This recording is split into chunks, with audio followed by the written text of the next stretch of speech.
Today, we're taking a seriously incredible journey back in time. We're going to challenge, well, pretty much everything you thought you knew about the origins of global education.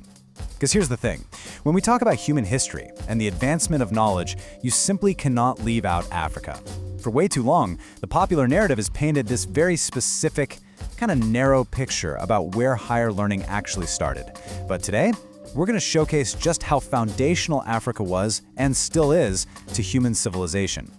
It's time we put some respect on Africa's name and pay true homage to that incredible legacy.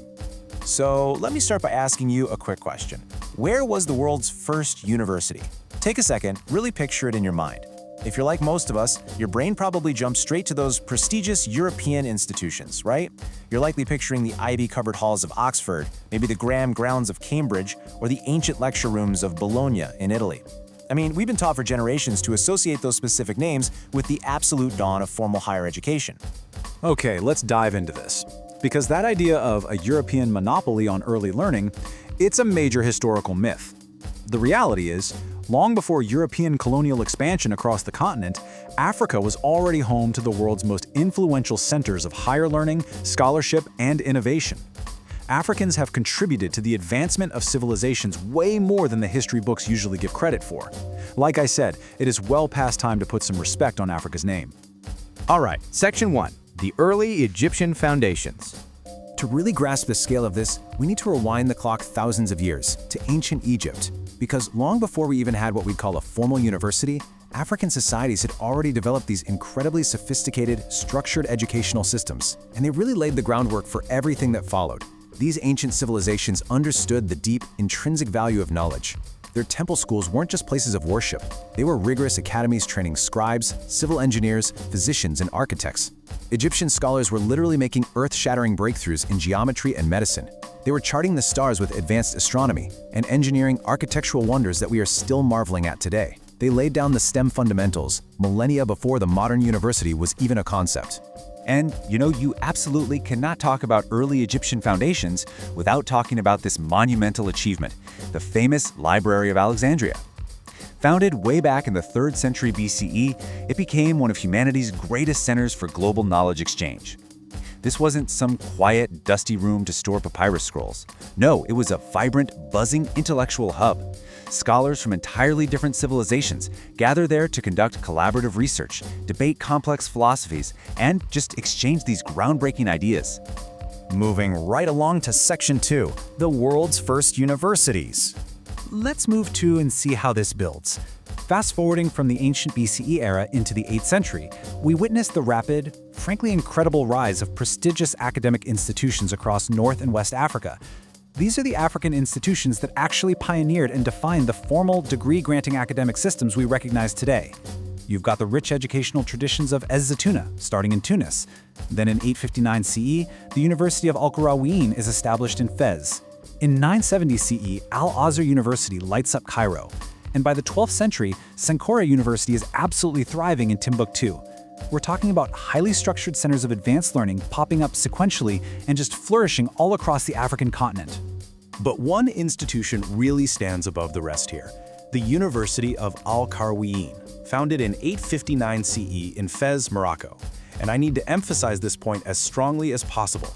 This is widely recognized by historians as the absolute oldest continuously operating university in the entire world. Not Oxford, not Bologna. The oldest continuously running degree-granting university on the planet is located right there in Morocco. No way around it. And the human story behind its creation is just incredibly inspiring. Al-Qarawiyyin was founded by Fatima al-Fihri. She was a visionary African Muslim woman who inherited a significant fortune. But instead of keeping it just to enrich herself, she dedicated her entire inheritance to creating a permanent center of education for future generations. Her unmatched dedication and foresight built a monumental institution that has literally outlasted empires. And remarkably, it still operates to this very day. Now, what's really interesting about this slide is it dispels a very persistent historical misconception. A lot of people think ancient education, especially outside of Europe, focused solely on theology and religion. But the curriculum tells an entirely different story. We are talking about incredibly advanced STEM fields here.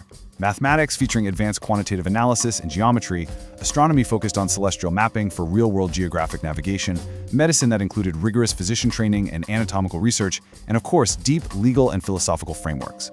These ancient African schools were producing world-class scientists, doctors, and engineers. Which brings us to Section 3, Timbuktu and Sankore University. Shifting our geographical focus a bit further south to present-day Mali, we find Timbuktu. Between the 12th and 16th centuries, Timbuktu wasn't just some remote outpost. It was a bustling, globally recognized medieval hub of education, intense commerce, and rich culture.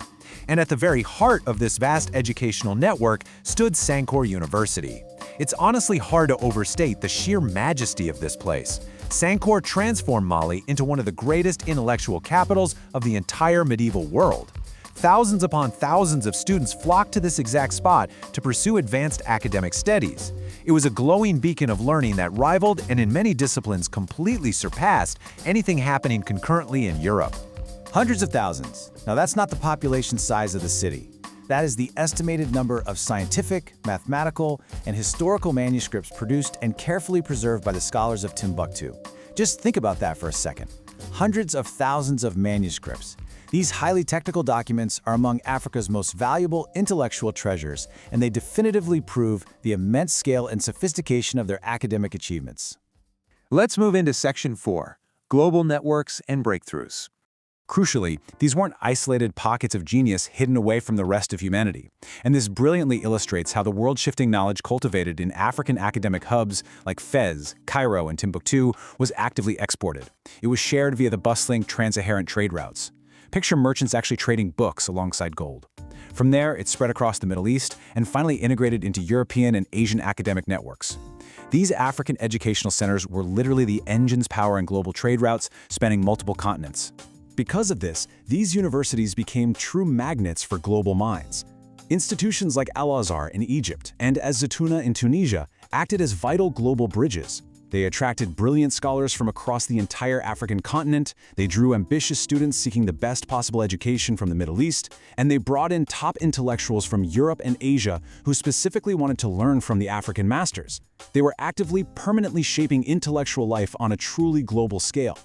And finally, Section 5, a true cradle of knowledge. Synthesizing everything we've looked at today, we really have to recognize an undeniable truth. Africa is not only a cradle of humanity, but also a cradle of knowledge. So the crucial point is, Africa's educational heritage fundamentally shaped modern civilization. The foundations of the subjects we study today, they were poured by African scholars centuries ago. When we talk about world history, the evolution of mathematics, astronomy, and the actual university system itself, we simply cannot leave out Africa's foundational role. These ancient universities stand as powerful, enduring monuments to a totally incredible tradition of learning and research. So I want to leave you with this final, provocative question. How does recognizing Africa's intellectual heritage reshape the way we understand and write global history today? By studying and celebrating these remarkable African institutions, we gain a much richer, much more accurate understanding of our world. It challenges us to rewrite the broken narratives of the past and to finally accurately pay homage to Africa's true historical legacy. Keep seeking the truth in history, and I'll see you next time.